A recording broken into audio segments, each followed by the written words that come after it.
Hey everyone, let's explore the Falkbeer Countergambit. That looks like the Albin Countergambit, but here it's an e4 opening and black responds f4 with d5.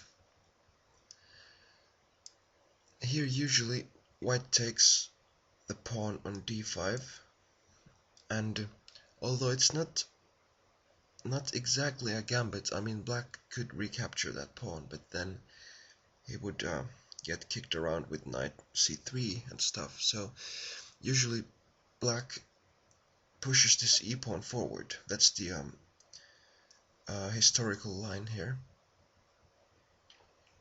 Or he can also just take on f4 immediately, which would transpose to the king's gambit accepted.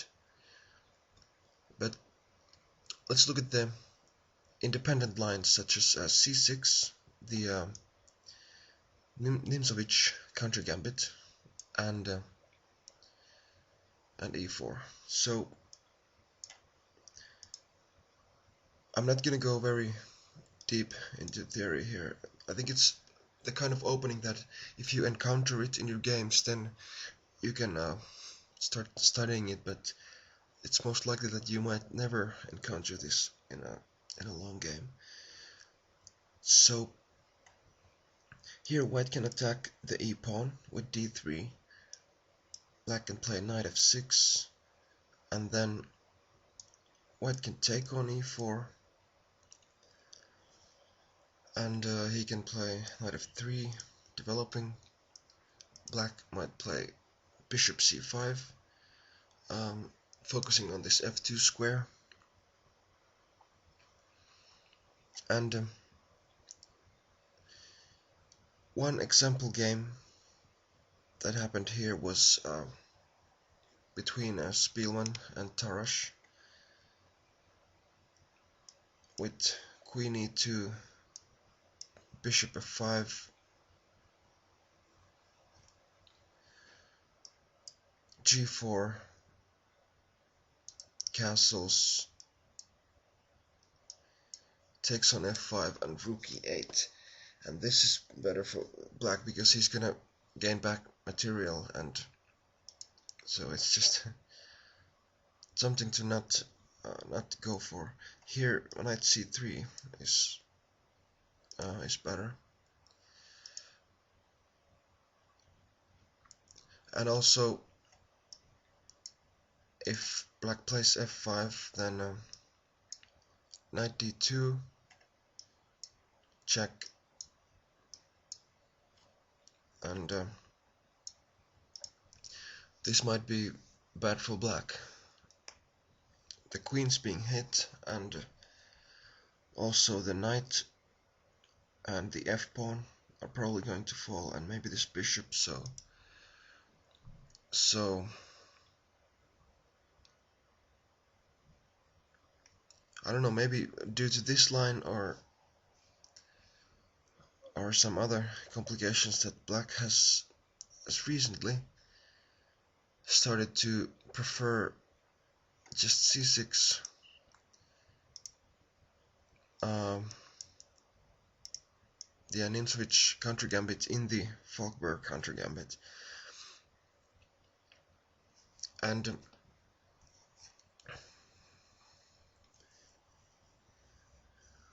here white can play queen e2 or knight c3, and e takes f is more common. And these positions are similar to the ones in modern defense or king's gambit accepted. And there white is trying to use this pawn majority here, and the black relies on this f4 thorn in white's position and tries to perhaps play on the king side. And this is not a heavily studied opening, so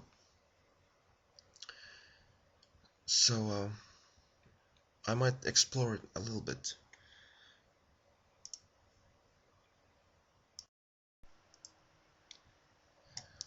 So I decided to explore it a little bit since it is a historical opening. So white takes on d5, and here indeed e4 is the most common by black, and d3 looks good for white. Black might play knight f6 like we saw, or queen takes d5 also, but knight f3, knight f6 is better. And taking on e4, here bishop e3 is also possible, but knight f3 most common. Bishop c5, this looks bad for white, but it's much better for white. And queen e2 indeed is the most common continuation. And here bishop f5 is the best. What should white do here? Knight c3, like we talked about, and this seems to give problems for black. This knight is being hit. Black can play queen e7, but here bishop e3, hitting this bishop, I mean indirectly hitting the knight, because I mean threatening. If white takes here, black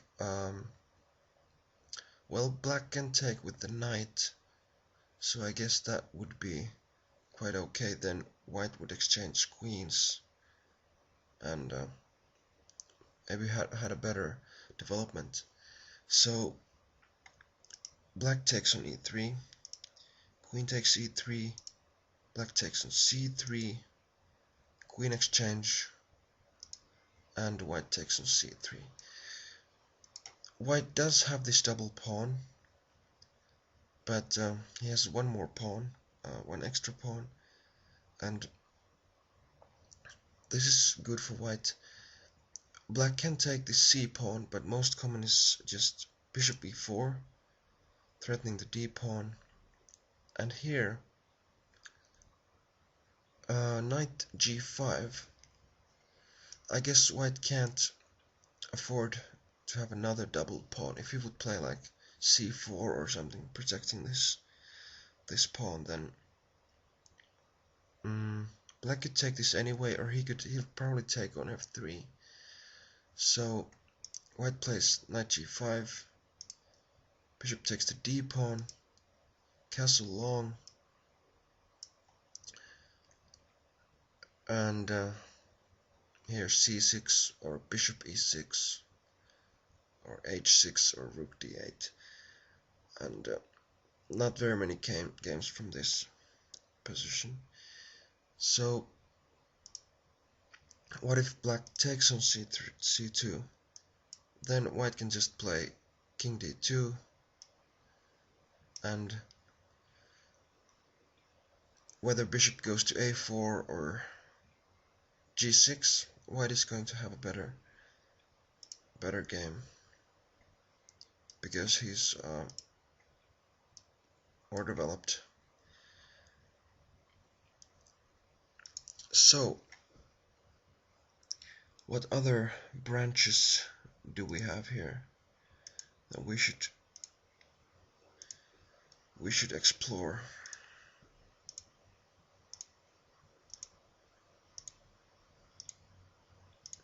Giving up that pawn wasn't a good idea in this variation, because white is not trying to just snatch the pawn and castle to safety, which would probably allow black to just hack white's position, but instead white also is very active in the beginning and meets, you know, this aggression with aggression, you know. That's just like my philosophical insight.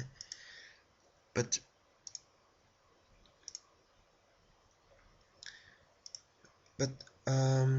this doesn't look good for black, actually. So the historical line e4 is probably refuted like this, I would say. So how about e takes f4 or c6? Let's look at c6 first, because it's independent. Here knight c3, and black's gonna take on f4, knight f3. This is quite sharp. It's not that much better for white, so I think this is more playable for black. Here, bishop d7, bishop d6, supporting f4 in case of d4, for example, hitting that pawn, or putting pressure on it. And knight e7, interesting move, I guess, looking forward to capturing here. White takes on c6, and plays bishop c4, castle, castle, and bishop g4, restraining white. Knight e4, and this is much better for white. Bishop c7, c3 consolidating, knight g6, knight f2. There's not many games from this position, but notice how the knight went to g6 through e7, I guess to also protect the f-pawn, which is, I guess, the heart of black's position here, because if that pawn falls, then white just has one extra pawn. He also has a central pawn, but now this f4 pawn is intervening with black's game, white's game, so I guess it's good to hold on to it. So very interesting variation, Falkbeer Countergambit. And let's see what happens if just e takes f. I guess this just goes to the King's Gambit accepted.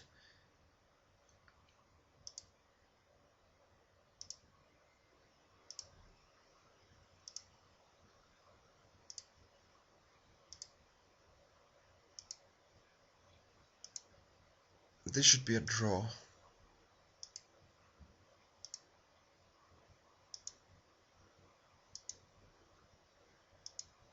And it's starting to look better for black if we follow these most common moves here. But yeah, also very interesting if it deviates anyway from the King's Gambit accepted or not. There's a pawn exchange on d5, and black captures the f pawn, so perhaps studying the King's Gambit you can get ready for this variation. But yeah, I think we've looked at this opening enough, considering that it's quite rare, so if we meet it, then we're probably gonna have good ideas against it, and remember some forcing moves. Thanks for watching, take care, bye.